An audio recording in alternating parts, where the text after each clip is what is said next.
This weekend, Sunday, May 30th, marks the 100th anniversary of the U.S. Race Massacre in Tulsa, Oklahoma. And the History Channel's new documentary, Tulsa Burning, the 1921 Race Massacre, commemorates this 100th anniversary in one of the worst acts of racial violence in U.S. history. It's a 2-hour documentary. Today I have with me the director of it, Peabody and Emmy-Award winning documentarian, Stanley Nelson. Good morning, Stanley. How are you? I'm doing great. Good morning to you. Well, good morning, Stanley. The couple of questions that I have to ask is, how did you feel? I mean, I don't want to ask how you came up with this idea. Of course, that's obvious. But my question to you, as an African American, how did you feel producing this documentary? I was really honored to be able to tell this story. I think that, you know, uh, too many stories have disappeared in so many ways. So many people don't know anything about this story. So I was really honored to be able to tell this story in all its complexity and all its different facets.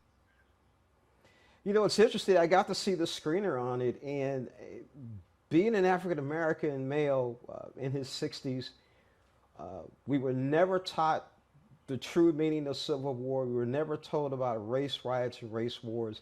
I actually didn't know about the 1921 Race Massacre until about 10, 15 years ago. So watching this documentary was extremely emotional for me, watching it by myself. What do you want your viewers who see this to take away from this?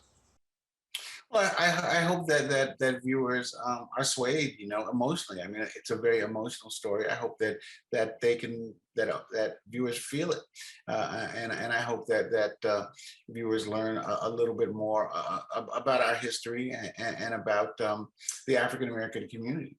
One of the things that I found so fascinating that I didn't know is the settlement of Oklahoma by African Americans. That African Americans went west, in covered wagons and settled communities like Oklahoma. I mean, like Tulsa. In the South, and that's something that we don't usually think about, and that the building of Greenwood, the Black community, is so startling because it was so successful. We see building candy stores and grocery stores and lawyers and dentists and all those kind of things in Tulsa, Oklahoma. Pre 1921. So I think that there's so much to learn. You know, you're right. There is so much to learn because even in the city here in St. Louis, they talk about Black Wall Street and Greenwood. And I sit back and go, do you guys really understand what that was about? Do you really know what that meant as far as a Black Wall Street? Stanley, do you think that could ever happen again in any of our major cities? Do you think we can actually say to ourselves that we're going to have a community where we spend our dollar in our community first 9 to 10 times before we let it go out? Our own grocery stores, our own theaters, our own, excuse me, banks, our own black Walmarts, our own black car dealerships. You think that's even possible in the near future? I think it's possible. I think that it's happening already in different ways. I live in New York City. I live in Harlem. More and more businesses are being formed. One of the things that's often said is that young African Americans are probably the most entrepreneurs, biggest entrepreneurs in this country. And so I think that more and more it's being done, and that in many ways that entrepreneurship, the spirit of entrepreneurship, has not faded. And so I hope that will continue, into the future.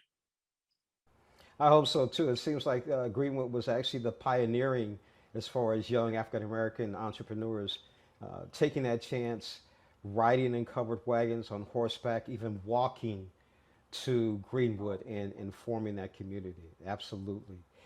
Stanley Nelson, thank you so much for joining me on Morning Blend and talking about this documentary that will actually air 2 hours Sunday, May 30th on the History Channel. I appreciate the work that you did on this. It was tremendous. And again, like I said, after watching it, it was, I was extremely emotional. It just really touched.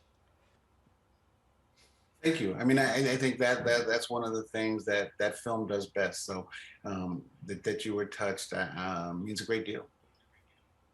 Thank you again, Stanley.